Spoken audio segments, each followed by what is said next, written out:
Good morning. ચાલો આજે આપણે એસપીબીમાં આગળ જઈએ.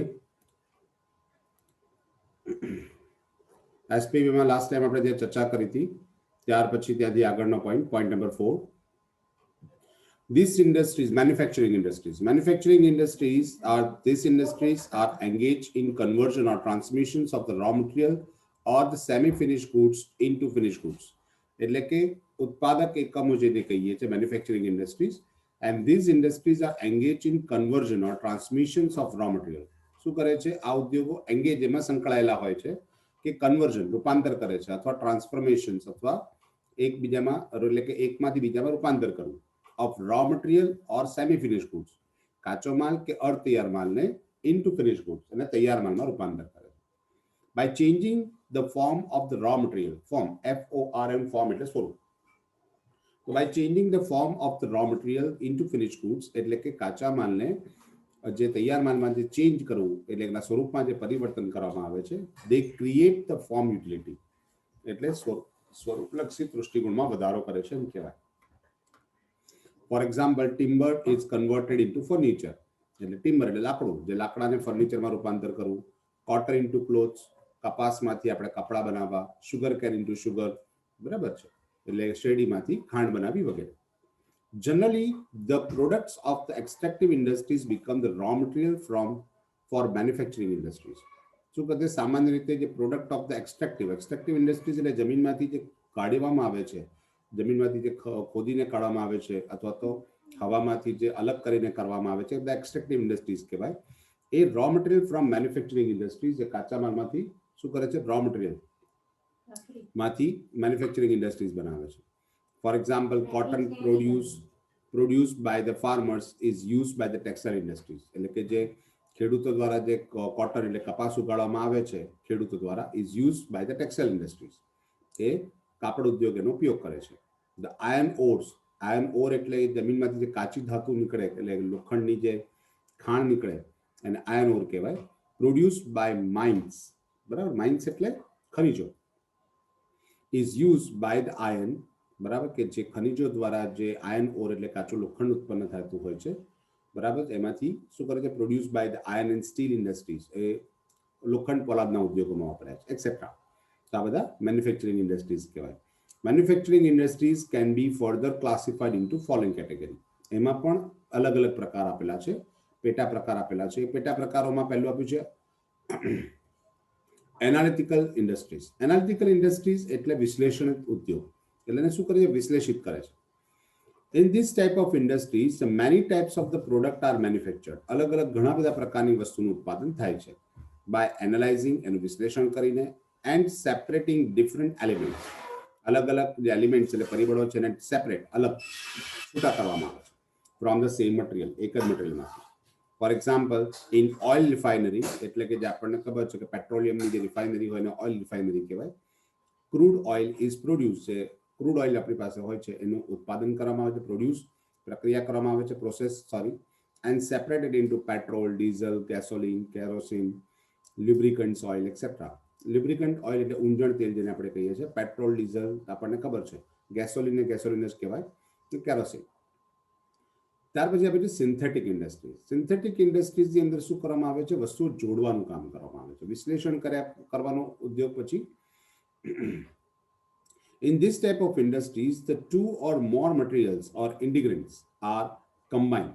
integrants એટલે વસ્તુઓ, બરાબર છે, અલગ અલગ બે કે તેથી વધારે વસ્તુઓ જે મટીરિયલ્સ હોય આર કમ્બાઇન્ડ, એને એક ભેગા કરવામાં આવે છે ઇન અ મેન્યુફેક્ચરિંગ પ્રોસેસ, ઉત્પાદન પ્રક્રિયામાં, to produce a new product, નવી વસ્તુ બનાવવા માટે. For example, various chemicals are use in a product produce paint. Paint એટલે જે દિવાલ પર કરવાનો જે આપણે રંગ છે એને બનાવવા માટે અલગ અલગ પ્રકારના કેમિકલ મિક્સ કરવામાં આવે છે. કોસ્મેટિક્સ, શોપ એટલે કે સાબુ, મેડિસિન્સ એક્સેટ્રા, આ બધાની અંદર શું કરવામાં આવે છે? એકથી વધારે વસ્તુઓ એકત્રિત કરીને બનાવવામાં આવે છે. ત્યાર પછી આપણે પ્રોસેસિંગ ઇન્ડસ્ટ્રીઝ એટલે પ્રક્રિયક ઉદ્યોગો. પ્રક્રિયક ઉદ્યોગ કોને કહેવાય? In the processing industries, the raw material is proceeds through the various stage, અલગ અલગ તબક્કામાંથી એને પસાર કરવામાં આવે છે, પ્રક્રિયા કરવામાં આવે છે.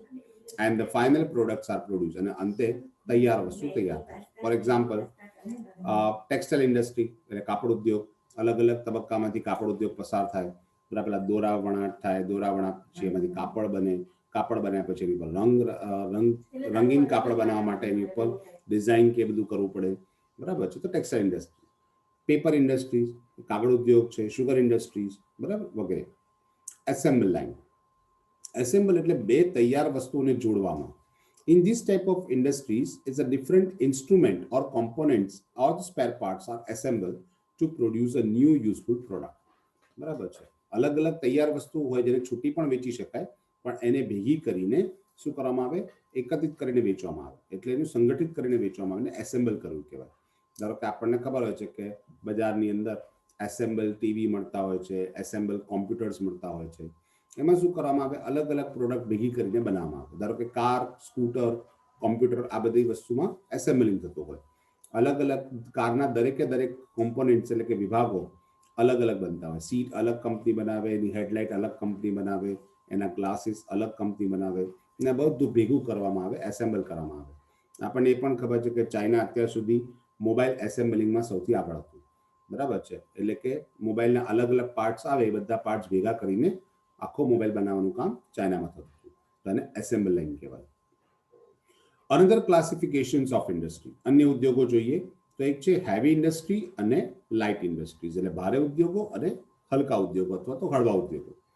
હેવી ઇન્ડસ્ટ્રીઝ કોને કહેવાય? દે આર ધોઝ ઇન્ડસ્ટ્રીઝ, એવા ઉદ્યોગો which requires large capital investment, કે જેમાં વિશાળ મૂડીની જરૂર પડે, and which have long productive cycles, અને એની ઉત્પાદન પ્રક્રિયા પણ કેવી હોય, લાંબી હોય. પ્રોડક્ટિવ એટલે ઉત્પાદકની જે પ્રક્રિયા છે તે સાયકલ, એનું જે ચક્ર છે, ઉત્પાદન ચક્ર જે છે એવું લાંબુ હોય છે. For example iron and steel, લોખંડ પોલાદ છે. એનોરેટિક્સ એટલે કે જે વિમાનના જે ભાગ બનતા હોય છે બધા એનોરેટિક્સ કહેવાય. શોપ બિલ્ડિંગ એટલે કે બિલ્ડિંગ બનાવવાનું હોય, એટલે કે આપણે દુકાનો બનતી હોય તો એની અંદર. લાઇટ ઇન્ડસ્ટ્રીઝ એટલે હલકા ઉદ્યોગો, and they are those industries which require comparatively smaller capital, કે જેની અંદર ઓછો મૂડીની જરૂર પડતી હોય છે. which have short productive cycles, કે જેનું ઉત્પાદન ચક્ર પણ નાનું હોય છે. પછી છે large scale and small scale, મોટા પાયાના અને નાના પાયાના ઉદ્યોગો. તો industries can be classified into large scale and small scale industries on the basis of, શેના આધાર પર આવે છે, capital employed in the unit, એકમની અંદર કેટલી મૂડી રોકવામાં આવી છે, કેપિટલ એમ્પ્લોયડ. બીજું, નંબર ઓફ વર્કર્સ એમ્પ્લોયડ, કેટલા માણસો રોકવામાં આવેલા છે. મટીરિયલ એન્ડ ટૂલ્સ યુઝડ, કયા સાધનો અને મટીરિયલ એટલે માલ, અને ટૂલ્સ એટલે સાધનો, કે કયા સાધનો અને કયું મટીરિયલ વાપરવામાં આવે છે. ચોથું આપ્યું છે volume of value of output produce, volume એટલે જથ્થો અથવા તો વેલ્યુ એટલે મૂલ્ય, આઉટપુટ એટલે જે ઉત્પાદન થતું હોય છે એનો વોલ્યુમ એટલે જથ્થો વધારે હોય અથવા તો વેલ્યુ એનું મૂલ્ય ઊંચું હોય. ધારો કે ડાયમંડ હોય તો ડાયમંડના વોલ્યુમ ઓછું હોય પણ એની વેલ્યુ વધારે હોય, બરાબર છે. દિવસમાં 10-12 ડાયમંડ બને, હવે 10-12 ડાયમંડની કિંમત પણ લાખો રૂપિયામાં જતી હોય છે. અને આપણે કાપડનું ઉત્પાદન કરીએ તો 10-12 ટ્રક જેટલું ઉત્પાદન થાય રોજનું, પણ એની વેલ્યુ પ્રમાણમાં ઓછી હોય છે. For example, small industries can B defined as an industry, એક એવા ઉદ્યોગો, નાના ઉદ્યોગો એટલે એવા ઉદ્યોગો કહેવાય છે in which the investment in plant and machinery is not more than 10 lakhs. અત્યારે 20 લાખ થઈ ગયું, આપણે 12મા ધોરણમાં ભણ્યા એ પ્રમાણે કે 20 લાખથી ઓછું મૂડીરોકાણ હોય એવા ઉદ્યોગો કે જ્યાં આગળ યંત્રોની અંદર મૂડીરોકાણ 20 લાખ કે તેથી ઓછું હોય. અહીંયા 10 લાખ આપ્યું છે, આપણે ઉદાહરણ લીધું છે કે 10 લાખથી ઓછું હોય ને આપણે સ્મોલ ઇન્ડસ્ટ્રીઝ, નાના ઉદ્યોગ કહીએ છીએ. ત્યાર પછી આપ્યું છે industries by the type of product. Product એટલે ઓફિશિયલ ક્લાસિફિકેશન લખેલું છે, એટલે જે કાયદેસરનું જે વિશ્લેષણ કરવામાં આવ્યું છે તે, બરાબર છે, કે અલગ અલગ પ્રકારના ઉદ્યોગો, બરાબર છે. આપણે કહીએ ને ઉદ્યોગ કહીએ કે ભાઈ દવા ઉદ્યોગ છે, કાપડ ઉદ્યોગ છે, એવી રીતે. તો industries can also B classified on the basis of the type of product, કેવા પ્રકારની વસ્તુ બનાવે છે. ધારો કે ખાદ્ય પદાર્થના ઉદ્યોગો એટલે બધી જ એડિબલ આઇટમ્સ જે છે, ખાવાની વસ્તુઓ જે છે એનું ઉત્પાદન કરે, એ બધી એડિબલ આઇટમ્સ કહેવાય છે, બરાબર. લોખંડ પોલાદનું બધા પ્રકારના ઉત્પાદન કરતા હોય ને iron and steel industry. Drugs and pharmaceutical એટલે દવા ઉદ્યોગ, ટેક્સટાઇલ એટલે કાપડ ઉદ્યોગ, શુગર ઇન્ડસ્ટ્રીઝ એટલે કે ખાંડ ઉદ્યોગ વગેરે વગેરે. ત્યાર પછી બીજો પોઈન્ટ આપ્યો છે કોમર્સ. કોમર્સનો મતલબ થાય વાણિજ્ય.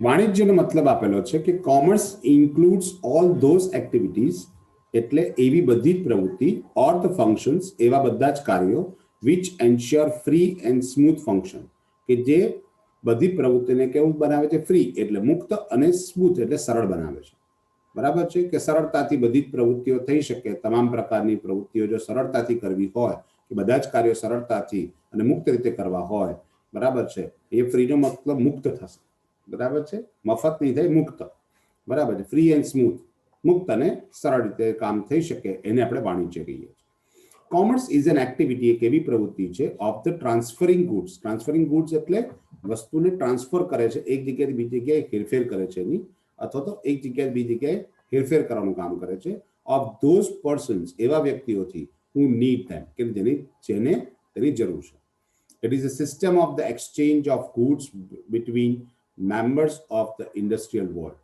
શું કીધું છે ઇટ ઇઝ એન સિસ્ટમ આ એક એવી સિસ્ટમ છે એવી પ્રક્રિયા છે એવી ગોઠવણ છે of the exchange of goods કે જ્યાં માલ સામાનનું શું થાય છે આપલે થતી હોય છે વિનિમય થતો હોય છે between the members of the industrial world ઔદ્યોગિક જગતના બધા વ્યક્તિઓ જે છે એ વ્યક્તિઓ વચ્ચે માલ સામાનની આપલે થતી હોય છે it create a necessary link એટલે જોડવાનું કામ કરે અને લિંક કહેવાય It create a necessary link between the producers and customers. બરાબર છે ઉત્પાદકો અને કસ્ટમર્સ એટલે ગ્રાહકો એ બંનેને શું કરે છે જોડવાનું કામ કરે છે સો માટે it includes all those functions એવા બધી પ્રવૃત્તિઓનો સમાવેશ થાય which are necessary for the free and uninterpreted or smooth flow of goods and services between them. બરાબર તો it create a necessary link એવી જોડવાનું કામ કરે છે પ્રોડ્યુસર્સ એન્ડ કસ્ટમર્સ ગ્રાહકો અને કર્મચારીઓને so it includes all those functions આ બધા જ કાર્યોનો સમાવેશ થાય છે વિચ આર નેસેસરી છે જરૂરી છે ફોર ધ ફ્રી એન્ડ અનઇન્ટરપ્રિટેટેડ એટલે કોઈ હસ્તક્ષેપ વગર ઇન્ટરપ્રિટેડ એટલે હસ્તક્ષેપ કરવું બરાબર છે અનઇન્ટરપ્રિટેટેડ એટલે કોઈ પણ હસ્તક્ષેપ વગર એટલે કે સ્મૂથ રીતે flow of goods and services between them however તેમ છતાં the flow of goods and services from industry to customer is affected by many hindrances athwa obstructions or barriers or obsolescence or difficulties શું કીધું હેડ્રિયન્સ એટલે ઘણી બધી દ્વિધા સમસ્યાઓ obstructions તો મતલબ પણ શું થતું હોય ઘણા બધા obstruction વચ્ચે અપવાદો ઊભા થતા હોય બેરિયર્સ એટલે ખામી ઊભી થતી હોય બરાબર છે obstacles or difficulties બરાબર છે બધાના સમાનાર્થી બધા સમાનાર્થી શબ્દો છે હેડ્રિયન્સ એટલે મુશ્કેલીઓ ઊભી થવી many hindrances લખ્યું કે however the flow of goods and service વસ્તુ કે સેવાનો જે પ્રવાહ છે from industry to customer ઉદ્યોગોથી ગ્રાહકો સુધી પહોંચવા વચ્ચે વચ્ચે is affect the many hindrances ઘણી બધી મુશ્કેલીનો સામનો કરવો પડે છે now let us discuss these hindrances આ મુશ્કેલીઓ કઈ છે hindrances of person વ્યક્તિઓની મુશ્કેલીઓ some of the producers are not able to find out the persons કેટલાક ઉત્પાદકો એના વ્યક્તિઓને નથી શોધી શકતા who are interested in buying the goods કે જે વસ્તુ ખરીદવા માટે ઇચ્છુક છે અથવા તો વસ્તુ ખરીદવા માટે ઈચ્છા ધરાવે છે and services produced by them at the fair price યોગ્ય કિંમતે ઉત્પાદકો કેટલીક વખત પોતાના ગ્રાહકો નથી શોધી શકતા કે જે એમની યોગ્ય કિંમતે એની વસ્તુ ખરીદી શકતા હોય બરાબર છે hindrance of exchange વિનિમયની સમસ્યા મુશ્કેલી The goods and service produced by the different industries अलग अलग उद्योगों द्वारा जे कोई भी वस्तु के सेवाનું ઉત્પાદન થાય છે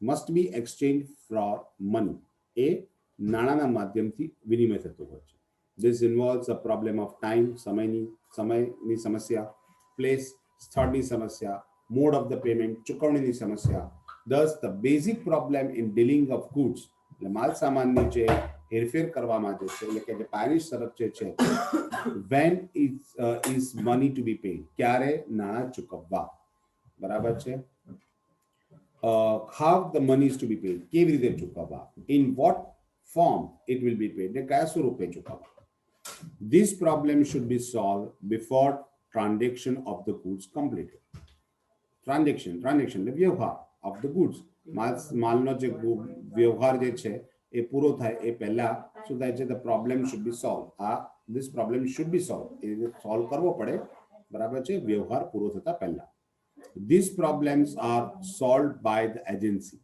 અને આ બધું કામ કોણ કરે છે એજન્સીઓ કરે છે જેવી કે બેંક નાણાકીય સંસ્થા ફાઇનાન્શિયલ ઇન્સ્ટિટ્યૂટ એક્સેટ્રા કે જ્યાં હેડ્રિયન્સ ઓફ એક્સચેન્જ એટલે કે વિનિમયની જે સમસ્યા છે, નાણાંના વિનિમયની સમસ્યા એ પૂરી કરી આપે છે, સુધારી આપે છે, દૂર કરી આપે છે.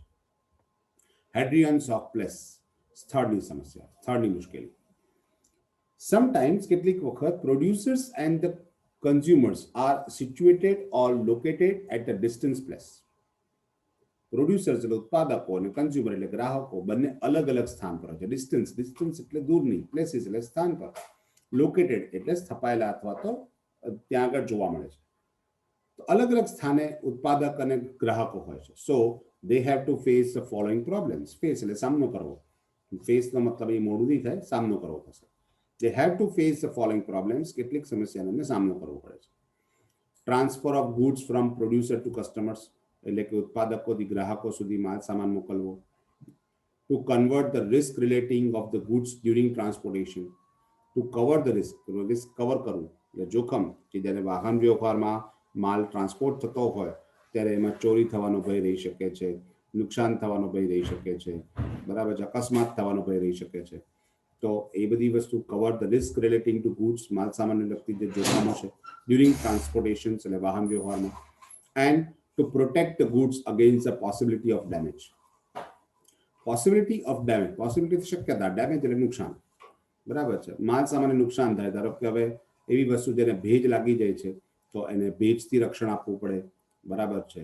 હવાથી રક્ષણ આપવાની જરૂર હોય તો હવાથી રક્ષણ આપવું. ધારો કે પેટ્રોલ જેવી વસ્તુઓ ઉડી જાય, બરાબર છે, તો એ પ્રોટેક્ટ ધ ગુડ્સ એને રક્ષણ આપવાનું against the possibility of damages, તેને નુકસાન થવાની જે શક્યતા હોય એના આધારે. These problems can be solved by important functions. મહત્વના કાર્યો દ્વારા એ સોલ્વ કરી શકાય છે of the commerce, such as transportation એટલે વાહન વ્યવહાર, ઇન્સ્યોરન્સ એટલે વીમા સેવા, વીમાની સેવા, એન્ડ પેકિંગ અને પેકિંગની સેવા. એના દ્વારા હેડ્રિયન્સ ઓફ પ્લેસ એટલે કે સ્થળની જે મુશ્કેલીઓ છે દૂર થાય છે. ત્યાર પછી આપ્યું છે હેડ્રિયન્સ ઓફ ટાઈમ, સમયની મુશ્કેલી. The time of production of the goods એટલે કે વસ્તુના ઉત્પાદનનો જે સમય છે, and the time of its consumption અને એનો જે વપરાશનો સમય છે, મે નોટ બી સેમ, એ સરખા નથી હોતા.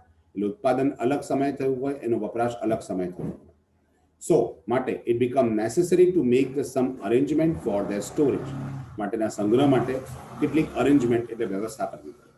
સો દેટ જેથી goods can be made insure and packing, બરાબર, એટલે જેથી આપણે એનું યોગ્ય વીમો લેવો પડે છે અને એનું પેકિંગ યોગ્ય કરવું પડે છે, જેથી એનો સંગ્રહ કરી શકાય, બરાબર. હેડ્રિયન્સ ઓફ નોલેજ, જ્ઞાનની મુશ્કેલી.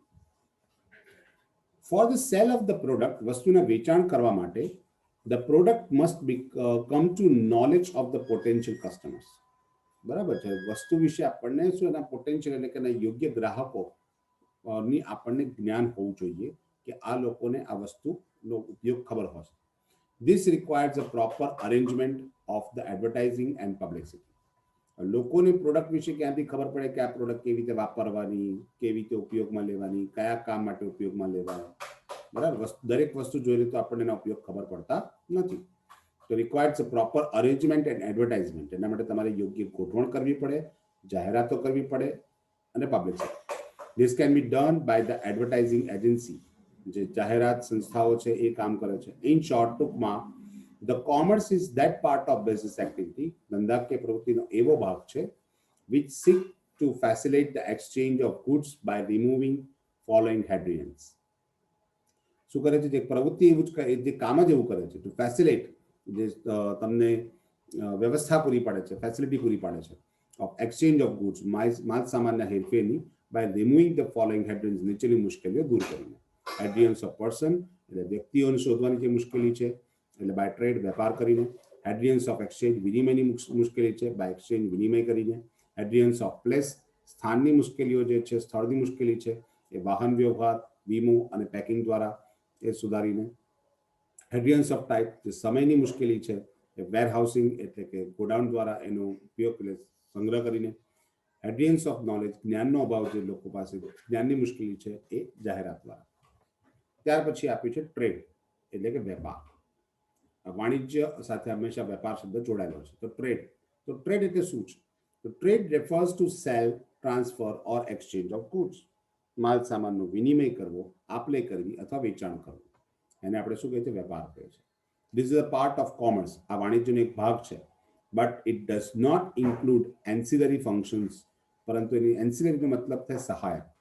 એની અંદર સહાયક જે પ્રવૃત્તિઓ છે, કાર્યો જે છે, લાઈક ટ્રાન્સપોર્ટેશન એટલે કે વાહન વ્યવહાર, બેન્કિંગ, વીમો, બરાબર છે, ઇન્સ્યોરન્સ, આ બધાનો સમાવેશ થતો નથી. It does not include, એનો સમાવેશ થતો નથી. Types of trade, વેપારના પ્રકારો. તો trade may be classified broadly into two categories. બે પ્રકારના વેપાર હોય છે, મુખ્યત્વે બે ભાગ પડે છે. એક છે ઇન્ટરનલ ટ્રેડ એટલે કે આંતરિક વેપાર. Internal trade is also cold as home trade. એને ઘરગથ્થુ વેપાર પણ કહેવાય છે. It consist the cell and exchange of goods. એમાં વસ્તુ કે સેવાનો જે વિનિમય અથવા વેચાણ within the boundaries of the nation. Boundaries એટલે સીમા. વિવિધ બાઉન્ડ્સ નથી, બાઉન્ડ્રીઝ આખો વર્ડ છે. Within the bounds of the Nations એટલે કે કંપની દેશની સીમાઓની અંદર આ વેપાર થતો હોય છે. વસ્તુનું વિનિમય કે વેચાણ દેશની સીમાઓની અંદર થાય છે.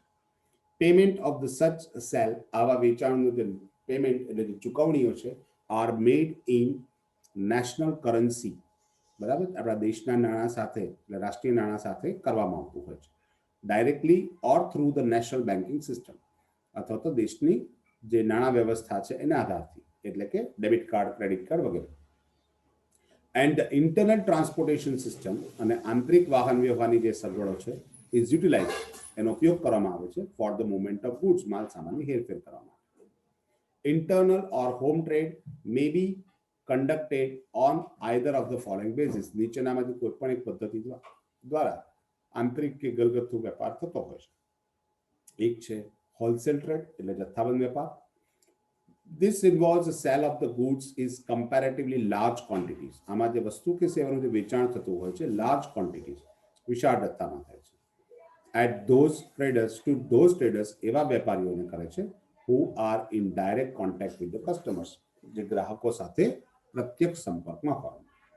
It serves like as a link, એક જોડાણ તરીકે કામ કરે છે between the producers એટલે ઉત્પાદકો અને producers or manufacturers, બરાબર, જે ઉત્પાદકો અને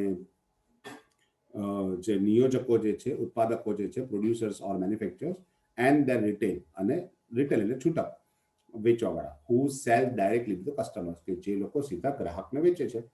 એટલે કે ઉત્પાદકો અને જે રિટેલર્સ છે, જે ડાયરેક્ટ રિટેલ શોપ વાળા છે, જે નાની મોટી દુકાનો ચલાવે છે, એ લોકો જે ડાયરેક્ટ ગ્રાહકને વેચે છે, એ બંનેને જોડવાનું કામ કરે છે. બરાબર છે. રિટેલ ટ્રેડ એટલે છૂટક વેપાર. This type of the trade consists of the supply or requirements of the consumers in the small quantities. એ લોકો શું કરે છે? વસ્તુનો પુરવઠો પૂરો પાડે છે રિક્વાયરમેન્ટ્સ ઓફ ધ કસ્ટમર, ગ્રાહકોની રિક્વાયરમેન્ટ્સ એટલે જરૂરિયાત અનુસાર, in the small quantities, નાના ટુકડામાં એટલે કે નાના જથ્થામાં, needed by them, જેની જરૂર હોય તે પ્રમાણે. It provides the link between the wholesalers and the consumers. A wholesaler અને કન્ઝ્યુમર એટલે ગ્રાહકોને જોડવાનું કામ કરે છે. ત્યાર પછી આપ્યું છે international or the foreign trade એટલે વિદેશ વેપાર. તો this refers to the supply of the goods to buyers located in foreign countries. બરાબર, એ શું કહે છે કે એવી વસ્તુ કે સેવા કે જે બાયર્સ અને જે ખરીદનારા છે, જે વિદેશમાં રહે છે, એ લોકોનો સમાવેશ થાય છે. When the goods are moved from one country to another, જ્યારે વસ્તુ એક દેશમાંથી બીજા દેશમાં મૂવ એટલે હેરફેર કરવામાં આવે છે. Payment have been converted into currency of the other country. જે પેમેન્ટ, જે ચૂકવણી છે, એ શું કરે? રૂપાંતર કરવામાં આવે છે into the currency of the other country, અન્ય દેશના નાણામાં રૂપાંતર કરવામાં આવે છે. And means of international transportations have been used. અને જે means એટલે જે સાધન તરીકે છે, બરાબર, એ શેનો ઉપયોગ કરે છે? ઇન્ટરનેશનલ ટ્રાન્સપોર્ટેશન, આંતરરાષ્ટ્રીય વાહન વ્યવહારનું જે સાધન છે એનો ઉપયોગ થાય છે. આંતરરાષ્ટ્રીય વાહન વ્યવહારના સાધનની અંદર આપણે શેનો ઉપયોગ કરતા હોય છે? કાં તો હવાઈ જહાજનો ઉપયોગ કરતા હોય છે માત્ર, અથવા તો દરિયાઈ જહાજનો ઉપયોગ કરતા હોય છે. એટલે by flight or by steamer આપણે એનો ઉપયોગ કરતા હોય છે. Such trade is conducted mostly on wholesale basis. સામાન્ય રીતે તેમાં છૂટક વેપાર નથી થતો. બરાબર છે કે અમૂલ આઈસ્ક્રીમ મંગાવ્યો અને આપણે અહીંથી પ્લેનમાં અમે યુએસએ મોકલી આપ્યો, એવું ના થાય. બરાબર છે, એ હોલસેલ બેઝિસ પર થતો હોય છે. Foreign trade further divided into, બરાબર, એક અલગ અલગ વિભાગમાં વહેંચવામાં આવે છે. એક ઇમ્પોર્ટ ટ્રેડ એટલે કે આયાત વેપાર, Import trade consists in the producing of the foreign goods. વસ્તુ કે સેવા જે વિદેશમાં ઉત્પાદન થઈ હોય ફોર હોમ યુઝ, આપણા દેશના ઉત્પાદન માટે, સોરી દેશના ઉપયોગ માટે, હોમ યુઝ. એક્સપોર્ટ ટ્રેડ એટલે નિકાસ વેપાર કોને કહેવાય? Export trade consist its providing the home goods for foreign use. આપણા દેશમાં પ્રોડ્યુસ કરવામાં આવે, તૈયાર કરવામાં આવે ફોર ફોરેન યુઝ એટલે વિદેશના ઉપયોગ માટે. ઇન્ટરનેશનલ ટ્રેડ એટલે આંતરરાષ્ટ્રીય વેપાર કોને કહેવાય? It consists of exchange of goods between the foreign producers and foreign consumers. બરાબર? અહીંયા કોની વચ્ચે માલ સામાનની હેરફેર થતી હોય છે અથવા તો વિનિમય થતો હોય છે વિદેશી રોકાણકર્તા એટલે કે ઉત્પાદકો અને વિદેશી ગ્રાહકો વચ્ચે. The classifications of the business activities can be summarized with the help of the given figure. નીચેની આકૃતિ દ્વારા એને સમજાવી શકાય છે કે હ્યુમન ઓક્યુપેશન માનવીય વ્યવસાયના 3 ભાગ પડે. પ્રોફેશન એટલે વ્યવસાય, બિઝનેસ એટલે ધંધો, એમ્પ્લોયમેન્ટ એટલે રોજગારી. ધંધાના 2 પ્રકાર પડે, એક ઇન્ડસ્ટ્રી એટલે કે ઉદ્યોગો, બરાબર છે, એમાં એક્સટ્રેક્ટિવ એટલે જમીનમાંથી ખોદી કાઢવામાં આવેલા ઉદ્યોગો, જેનેટિક મેન્યુફેક્ચરિંગ એટલે ઉત્પાદક, અને કન્સ્ટ્રક્શન બાંધકામ, બરાબર છે. આ જે આપણી પાસે જેનેરિક જે આપણી જેનેટિક જે છે એ જીવંત આપણે જે ઉત્પાદન ઉદ્યોગો કહીએ તેમાં. મેન્યુફેક્ચરિંગમાં ફરી 5 પડે, એનાલિટિકલ એટલે વિશ્લેષણ કરવાનું, સિન્થેટિક જોડવાનું કામ, પ્રોસેસિંગ એટલે પ્રક્રિયા કરવાનું કામ, ને એસેમ્બલિંગ 2 તૈયાર ઉત્પાદનો જોડીને એસેમ્બલ કરવાનું કામ. કોમર્સ વાણિજ્યની અંદર બેન્કિંગ, ટ્રાન્સપોર્ટ એટલે વીમાની સેવા, સોરી બેંકની સેવા, ટ્રાન્સપોર્ટ એટલે વાહન વ્યવહારની સેવા, ઇન્સ્યોરન્સ એટલે વીમો, ટ્રેડ એટલે વેપાર, વેરહાઉસિંગ એટલે વખારની સેવા, પેકિંગ, એડવર્ટાઇઝિંગ. વેપારની અંદર ઇન્ટરનલ અને એક્સટર્નલ ટ્રેડ એટલે આંતરિક વેપાર ને બાહ્ય વેપાર. આંતરિક વેપારની અંદર હોલસેલ અને રિટેલ એટલે કે જથ્થાબંધ અને છૂટા, અને એક્સટર્નલ બાહ્ય વેપારમાં ઇમ્પોર્ટ, એક્સપોર્ટ અને એન્ટરપોર્ટ એટલે કે ઇમ્પોર્ટ એક્સપોર્ટનું combined international. Now the question number 3, explain the essential requirements of the successful business. સફળ ઉદ્યોગ માટે, સક્સેસફુલ બિઝનેસ માટે એસેન્શિયલ એટલે જરૂરી, રિક્વાયરમેન્ટ્સ એટલે પરિબળો કયા છે? તો સફળ ઉદ્યોગ માટેના જરૂરી પરિબળો કયા છે એની ચર્ચા કરવાની છે, અથવા તો explain the requisites for the success in modern business. આધુનિક ધંધાની અંદર સફળતાના રિક્વિઝિટ્સ એના જરૂરી ચાવીઓ કઈ છે તે દર્શાવવાની છે. Following are the various factors which are essential to make the business successful. ધંધાને જો સફળ બનાવવો હોય તો નીચે કેટલાક મહત્વના પરિબળો આપેલા છે, વેરિયસ ફેક્ટર્સ. પહેલું છે ઓબ્જેક્ટિવ, એનો હેતુ. ફોર સક્સેસ ઓફ બિઝનેસ, ધંધાની સફળતા માટે every business enterprise, દરેક ધંધાકીય એકમ must have a clear set of objectives or goal. બરાબર છે. દરેક ધંધાકીય એકમના હેતુ કેવા હોવા જોઈએ? સ્પષ્ટ હોવા જોઈએ. Clear set of the objectives, એમના હેતુઓ સ્પષ્ટ હોવા જોઈએ, એમના ધ્યેય નક્કી હોવા જોઈએ. And there are the 2 types of objectives of business. 2 પ્રકારના ઉદ્દેશ હોય છે એના. પહેલો હેતુ છે પ્રાઇમરી ઓર મેઇન ઓબ્જેક્ટિવ, એનો મુખ્ય હેતુ, અને બીજું સેકન્ડરી એન્ડ સબસિડરી ઓબ્જેક્ટિવ, ગૌણ અથવા ગૌણ જે આપણે કહીએ એ subsidiary objectives. The objectives of business shows that, એના જે હેતુઓ છે એ કેવા છે? Where we have to go, આપણે ક્યાં જવું છે, બરાબર છે, એટલે આપણે શું પ્રાપ્ત કરવું છે. And what is our destinations or target, અથવા આપણો ધ્યેય શું છે, આપણું અંતિમ ક્યાં સુધી પહોંચવું છે, એ બંને વસ્તુ. ક્યાં જવું છે કે અથવા આપણો ટાર્ગેટ શું છે, આપણું ડેસ્ટિનેશન એટલે આપણી જે સ્થાન જે આપણે કયું સ્થાન પ્રાપ્ત કરવું છે, આપણું ડેસ્ટિનેશન કહેવાય. Further the organisations planning also depend upon the objectives. એનું આયોજન જે છે એ એના હેતુઓ પર આધારિત છે. વિધાઉટ ડિસાઇડિંગ ઓબ્જેક્ટિવ્સ, હેતુઓ નક્કી કર્યા વગર a businessman cannot decide his action plan. એનો એક્શન પ્લાન નક્કી નથી કરી શકતો કે કેવી રીતે કાર્ય કરશે. એક્શન પ્લાનનો મતલબ થાય કેવી રીતે કામ કરવું. તો તમારો હેતુ જ નક્કી ના હોય તો તમે કેવી રીતે કામ કરશો તે નક્કી થઈ શકતું નથી. તો સૌથી પહેલા શું કરવું પડે? હેતુ નક્કી કર્યા પછી આયોજન કરવું પડે, પ્લાનિંગ કરવું પડે. For the success of business, કોઈ પણ ધંધાની સફળતા માટે every organisation must prepare plans, એને આયોજન કરવું પડે. પોલિસીઝ, નીતિ નિયમો તૈયાર કરવા પડે. પ્રોગ્રામ્સ, કાર્યક્રમો તૈયાર કરવા પડે. ફોર એવરી બિઝનેસ એક્ટિવિટી, દરેક ધંધાકીય પ્રવૃત્તિમાં. ફર્ધર વધુમાં, these plans and policies, જે આ નીતિ અને જે આયોજનો છે, should be prepared on the basis of intelligent forecast about the future events. આપણે આ જે આયોજન કરવાના છે, જે નીતિઓ બનાવવાની છે, એ કેવું તૈયાર કરવામાં આવે છે, શુડ બી પ્રિપેર્ડ, એવી રીતે તૈયાર કરવામાં આવે છે ઓન ધ બેઝિસ ઓફ, શેના આધાર પર?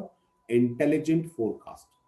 બરાબર, ફોરકાસ્ટ એટલે આગાહી કરવી. અને ઇન્ટેલિજન્ટ ફોરકાસ્ટનો મતલબ થાય કે એક યોગ્યતાપૂર્વક તમે ભવિષ્યને આંતરિક રીતે બુદ્ધિપૂર્વક તમે એને આગાહી કરો અબાઉટ ધ ફ્યુચર ઇવેન્ટ્સ, ભવિષ્યની ઘટનાઓ માટે. પ્લાનિંગ એન્શ્યોર સક્સેસ, આયોજનથી સફળતા નિશ્ચિત થાય છે. પ્લાનિંગ એન્શ્યોર સક્સેસનો મતલબ શું થાય? આયોજનથી સફળતા નિશ્ચિત થાય છે. And reduce the risk of loss, અને જોખમનું પ્રમાણ ઘટાડે છે. ઓર અનસર્ટેનિટી, અથવા તો અનિશ્ચિતતાઓ ઘટાડે છે. Planning increase the possibilities of success, આયોજન શું કરે છે? જે શક્યતા છે, સફળતાની જે શક્યતા છે વધારી દે છે. And reduce the chances of loss, અને જે નુકસાન થવાના જે શક્યતાઓ છે, ચાન્સીસ છે, એ રિડ્યુસ એટલે ઘટાડે છે. હાવેવર, તેમ છતાં the plans must be based on reliable, છતાં પણ આયોજન કેવા કરવાના? રિલાયબલ એટલે વિશ્વસનીય હોય, વિશ્વાસ રાખી શકાય, એની પર આધાર રાખી શકાય. રિલાયબલ એટલે આધાર રાખી શકાય. એડેક્વેટ એટલે યોગ્ય હોવા જોઈએ.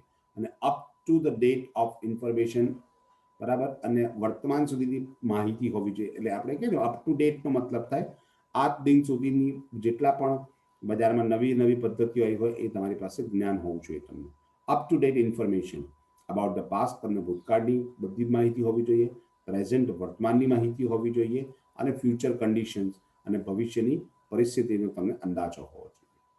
તો તમે યોગ્ય આયોજન કરી શકો. ત્યાર પછી આયોજન સરસ મજાનું થઈ ગયું, હેતુ બનાવી દીધો. Are now the location, layout and size. બરાબર, લેઆઉટ છે, લેઓર નથી, layer. Location, layer and size. બરાબર છે, એની જગ્યાએ લેયરનો મતલબ થાય અહીંયા લેઆઉટ, કોમા છે બતાવે છે. પહેલું લોકેશન એટલે સ્થાન, લેઆઉટ એટલે વિન્યાસ, એન્ડ સાઇઝ એટલે કદ. To minimise the cost and maximise the profit, ઓછામાં ઓછી પડતર અને વધારેમાં વધારે નફો કમાવો હોય ઇન એ કોમ્પિટિટિવ માર્કેટ. એ કેવું બજાર છે આપણું? કોમ્પિટિટિવ, સ્પર્ધાત્મક. બરાબર છે, માર્કેટ, બજારની અંદર a businessman should be considers the following, અને નીચેની બાબતોને ધ્યાનમાં લેવાની. First, select the favourable location, કામ કરવા માટે યોગ્ય સ્થાન પસંદ કરો. ડિસાઇડ પ્રોપર પ્લાન લેઆઉટ, યોગ્ય વિન્યાસ કરવાનો, એટલે કે ગોઠવણ, એનું જે પ્લાન્ટ હોય એની ગોઠવણ યોગ્ય રીતે થવી જોઈએ. બરાબર છે, એક પહેલો પ્લાન્ટ, ધારો કે સળંગ પ્રક્રિયામાં કામ ચાલતું હોય અને એમાં 4 મશીનમાંથી પસાર થવાની હોય વસ્તુ. બરાબર છે, 4 મશીન, એક ઉત્તર હોય, દક્ષિણ હોય, પૂર્વ હોય, પશ્ચિમ હોય, તો માલ સામાનને ગોલવવામાં જ બહુ ટાઈમ લાગી જાય. ગોલવવું એટલે એક મશીનમાંથી ઉત્પાદન કરીને 10 માણસ રાખવા પડે મશીન બી પર લઈ જવા માટે. મશીન બી પર વસ્તુ બને એટલે તૈયાર થઈને પાછો 10 માણસ બીજા રાખવા પડે, જે મશીન બી પર તૈયાર થયેલી વસ્તુ મશીન સી પર લઈ જાય. હવે સમજો કે 4 મશીન વચ્ચે 10 કિલોમીટરનું અંતર હોય, તો 1 કિલોમીટરનું અંતર હોય, તો બરાબર, માલ ગોલવવામાં એટલે એક જગ્યાએ બીજી જગ્યાએ લઈ જવામાં સારો એવો સમય પસાર થઈ જાય. પણ 4 મશીન બાજુમાં વ્યવસ્થિત ગોઠવી દીધા હોય, તો એ સમય બચી શકે અને શ્રમ પણ બચી શકે. તો એને કહેવાય લેઆઉટ, એટલે કે વિન્યાસ. Third thing, the select the appropriate size of business. Appropriate, યોગ્ય સાઇઝ ઓફ બિઝનેસ. જરૂર માટે ઉત્પાદન કરવું છે, તો ઉત્પાદન કરવા માટે નાના ઉત્પાદકીય પ્રવૃત્તિ કરવી છે, બરાબર છે, તો પછી લારી કે ગલ્લો ના થઈ શકે, એના માટે મોટી ફેક્ટરી ના ચાલે. બરાબર છે, પણ નાની મોટી વસ્તુનું વેચાણ કરવું છે, તો એના માટે ફેક્ટરી ના ચાલે. બરાબર, એના માટે નાની દુકાન જ જોઈએ. બરાબર છે. ફેવરેબલ લોકેશન, યોગ્ય સ્થાન પસંદ કરવાનું. હવે ટ્રેક્ટરનો શોરૂમ તમે અલકાપુરીમાં નાખો તો શું થાય? ના ચાલે. કેમ? કે અલકાપુરીમાં બધા કાર ખરીદવાવાળા છે. બરાબર છે, અને મર્સિડીઝનો શોરૂમ તમે ગામડામાં નાખો તો શું થાય? ના ચાલે. એના જેવું છે. એટલે ફેવરેબલ લોકેશન, યોગ્ય સ્થાન પસંદ કરવાનું. પ્રોપર પ્લાન લેઆઉટ, વિન્યાસ એટલે ગોઠવણ વ્યવસ્થિત કરવાની. And appropriate size of business, અને યોગ્ય કદ પસંદ કરવાનું. And land two minimum cost, જેનાથી ઓછામાં ઓછો ખર્ચો થાય, એન્ડ મેક્સિમાઇઝ પ્રોફિટ, અને વધારેમાં વધારે નફો કમાઈ શકે. ચોથો પોઈન્ટ આપેલો છે ફાઇનાન્શિયલ રિસોર્સિસ, એટલે કે નાણાકીય સ્ત્રોત. Finance is the life blood of business. પૈસો જે છે, નાણું જે છે, એ ધંધા માટે રક્ત સમાન છે, life blood. Without finance, it is very difficult to perform any activities of business. Without finance નાણાં વગર it is very difficult to perform any activities ધંધાની કોઈ પણ પ્રવૃત્તિ કરવી હોય એની બરાબર છે તો એ ઘણી સમસ્યા સર્જી શકે છે એન્ડ ધેરફોર માટે જ businessman should make provisions of the necessary finance જરૂરી જે નાણું છે એનું આયોજન કરવું પડે અનામત ઊભી કરવી પડે ફોર ધીસ પર્પઝ આ હેતુ માટે he should decide the various aspects અલગ અલગ પરિબળો સમજવા પડે ઓફ ધ ફાઇનાન્સ રિક્વાયરમેન્ટ નાણાકીય જરૂરિયાતના વેલ ઇન એડવાન્સ એ પણ અગાઉથી સચ એઝ જેવા કે short term and long term financial requirement ટૂંકા ગાળાની જરૂરિયાત નાણાંની અને લોંગ ટર્મ લાંબા ગાળાની નાણાંની જરૂરિયાત cheaper and liberal source of finance cheaper એટલે સસ્તું અને લિબરલ એટલે હળવું બરાબર જે કોઈ પણ જગ્યાએથી આપણે ઓછીના નાણાં લઈશું તો હળવી શરતોએ અને ઓછા વ્યાજે લઈશું બરાબર બહુ સ્ટ્રિક્ટ રૂલ્સ હોય કે 4 તારીખે પૈસા ના આવ્યા તો 5 તારીખે અમે જપ્ત કરવા વસ્તુ આવી દઈશું તો એને સ્ટ્રિક્ટ રૂલ્સ કહેવાય એની જગ્યા પર 4ની જગ્યાએ 4 થી 14 તારીખ સુધીમાં તમારે વ્યાજ ભરી દેવાનું એટલે લિબરલ સોર્સ કહેવાય બરાબર છે એટલે થોડું લિબરલ હોય અને ચીપર સસ્તું પણ પડતું હોય આપણને finance is required four various purpose અલગ અલગ હેતુ માટે નાણાકીય જરૂરિયાત હોય તો શેના માટે જોઈએ છે એક સોલ્વેન્સી એટલે ધંધાની સોલ્વેન્સીની સદ્ધરતા જાળવી રાખવા માટે નોર્મલ ગ્રોથ એટલે સામાન્ય વૃદ્ધિ કરવા માટે એક્સપાન્શન ધંધાનું વિસ્તરણ કરવા માટે મોડર્નાઇઝેશન આધુનિકરણ કરવા માટે અને ડાયવર્સિફિકેશન એટલે ધંધાની દિશા બદલવા માટે એટલે કે ધારો કે એક જ પ્રકારનું ઉત્પાદન તમે કરી રહ્યા છો તો બીજો નવા પ્રકારના ઉત્પાદનમાં જઈએ ધારો કે ટાટા કંપની કારનું પ્રોડક્શન કરે છે બરાબર છે તો કારના પ્રોડક્શન કરતા કરતા મીઠું બનાવવાની શરૂઆત કરી તેને ડાયવર્ઝન કહેવાય બરાબર ડાયવર્સિફિકેશન એટલે અલગ અલગ બીજા અન્ય રસ્તા પર જવું અથવા તો અન્ય ઉદ્યોગોમાં ઉત્પાદન કરવું તો તમારે પૈસાનું જરૂર આલા અલગ સંજોગોમાં પડી શકે ધંધાની સદ્ધરતા જાળવી રાખવા એટલે સોલ્વેન્સી જાળવી રાખવા માટે સામાન્ય વૃદ્ધિ કરવા માટે એક્સપાન્શન વિસ્તરણ કરવા માટે આધુનિકરણ એટલે કે મોડર્નાઇઝેશન કરવા માટે અને દિશા બદલવા માટે એટલે ડાયવર્સિફિકેશન માટે નેક્સ્ટ પોઈન્ટ આપણી પાસે છે એફિશિયન્ટ ઓર્ગેનાઇઝેશન એટલે કાર્યક્ષમ એનું વ્યવસ્થાપત્ર હોવું જોઈએ તો એ પોઈન્ટ આપણે નેક્સ્ટ લેક્ચરમાં ચર્ચા કરીશું બાય બાય